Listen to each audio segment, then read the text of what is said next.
Type से question दे रखा है कि आपको बताना है कि जो इलिप्स है उसका जो रीज़न है उसके लिए हम कौन सा फॉर्मूला मतलब एरिया कैसे फाइंड करें ना। अब इलिप्स का जो शेप है अलग अलग तरीके से हो सकता है, तो उसके लिए हम एक वो देखने वाले, पहले उसका डायग्राम समझते हैं।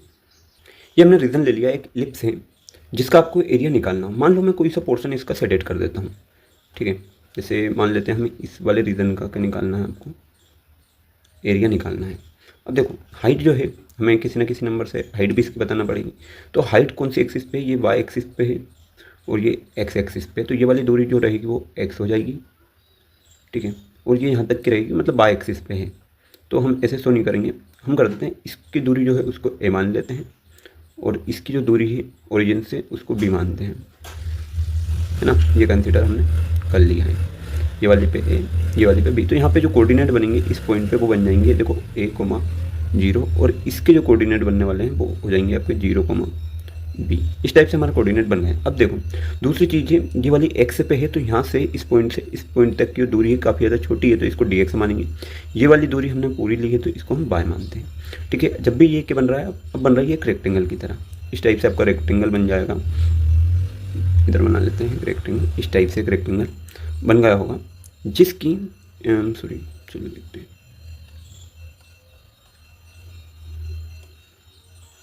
ये हमारा क्या है, अब रेक्टेंगल बन गया है जिसकी जो लंबाई है वो वाई है और ये चौड़ाई जो है वो, क्योंकि एक्स का काफ़ी छोटा है, काफ़ी छोटा रीजन है तो ये डी एक्स है। जब भी हम एरिया निकालते हैं, एरिया ऑफ रेक्टेंगल अगर निकालते हैं तो क्या लिखते हैं, एरिया ऑफ रेक्टेंगल के लिए जो भी लिखेंगे हम लिखेंगे लेंथ इंटू विड्थ, ठीक है। तो जो लेंथ है हमारी वो क्या है, अभी यहाँ पे लेंथ जो होने वाली है वो होने वाली है हमारी बाय को लेंथ मान लेते हैं और विड्थ मान लेते हैं डी एक्स को। तो यहाँ पे आपका ये बन जाएगा बाय डी एक्स। अब ध्यान रखना हमारे पास जो इलिप्स की इक्वेशन है वो ये वाली है ना। इससे आपको बाय और डी एक्स में रखना है तो कहीं ना कहीं हमें बाय की वैल्यू पता होना चाहिए। तो क्या कर सकते हैं इसके लिए, तो यही इक्वेशन लिखो, मैं लिख देता हूँ इसको y square equal to x को उधर ले जाएंगे, y square upon b square है ये, इधर हो जाएगा 1 माइनस एक्स स्क्वायर और ए स्क्वायर। देखो क्या कर सकता हूँ मैं, ये वाई स्क्वायर को इधर रहने दो,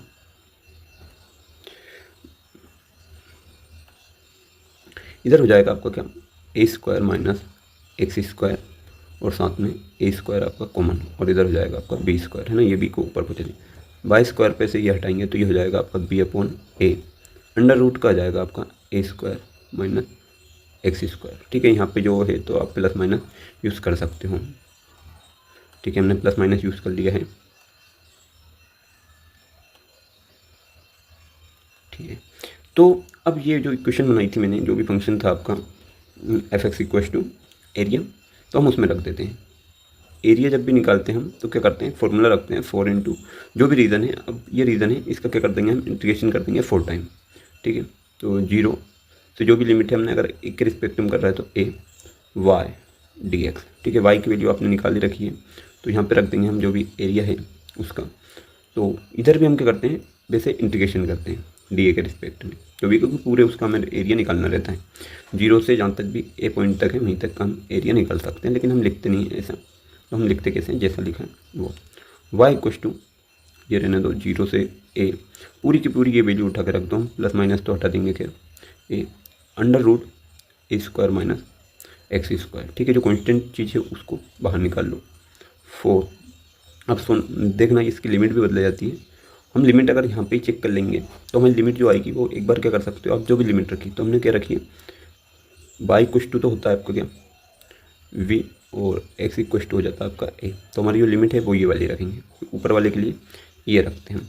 तो 0 से ए पी अपॉन ए बाहर आ जाएगा, under root a square minus x square और साथ में आपका चलेगा डी एक्स, ठीक है।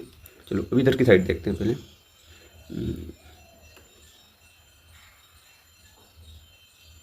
ठीक है, हमने लाइन ड्रॉ कर ली है। अब इधर देख लेते हैं। तो वाइट सी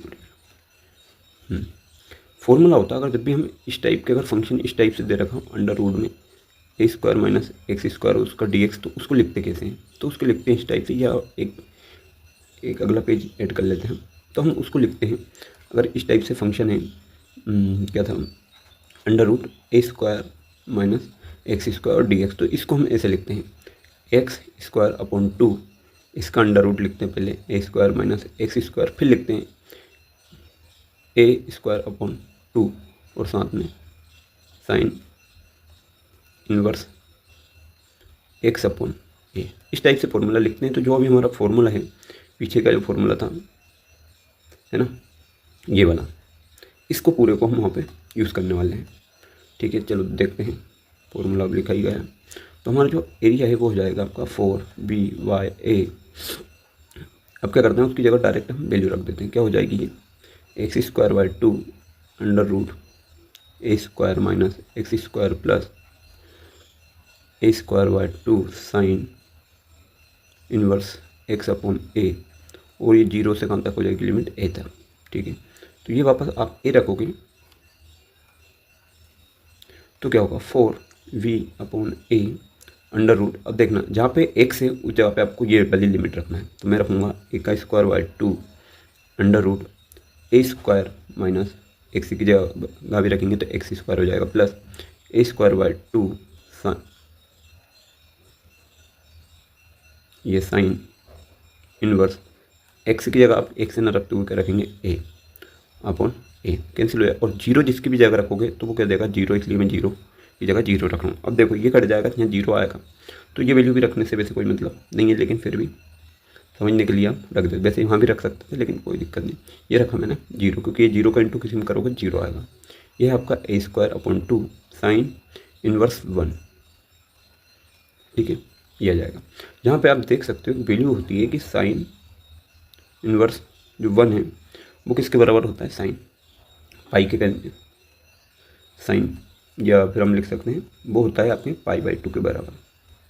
तो क्या होता है, साइन पाई बाई 2 बराबर होता है आपका 1।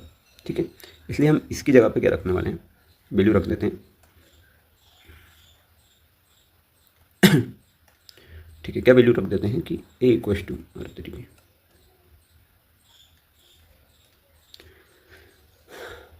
ए इक्वस टू आपका आएगा 4VA इंटू ए स्क्वायर अपॉन 2 और साथ में आ जाएगा साइन इनवर्स की जगह पाई बाई 2। देखो ये 2 से तो 4 गया, ये स्क्वायर से ये गया, तो आपका जो एरिया बन रहा है पूरे रीजन का वो बन रहा है पाई ए ओ बी। ठीक है, आप कोई सी भी साइड से ले लो, तो जो हमारा इस रीजन का जो एरिया बन रहा है वो क्या बन रहा है, पूरे का पाई ए बी। क्या जाएगा, ये आपका जाएगा एरिया। ठीक है, अगर आप इस साइड से भी लेते हो, मतलब ये वाली स्ट्रिप भी अगर आप लेते हो तो भी आपका सेम बनता है। चलो मैं दिखा देता हूँ वैसे, किधर गया हमारा कर्व, ये है ग्राफ। ठीक है,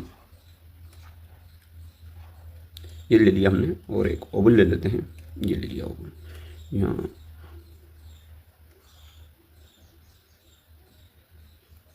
ये मान लो ओवल ले लिया हमने। और मैं ड्रॉ करता हूँ, मान लो कोई सी एक लाइन ड्रॉ कर ली यहाँ से यहाँ तक, और ये वाले रीजन का लेता हूँ मैं एरिया। तो भी हम ले सकते हैं, इसको मान लो dy और इस लाइन को मान लो x, ये लिमिट हो जाएगी a से 0 और इधर हो जाएगी 0 से b। इस टाइप से भी आप निकाल सकते हो।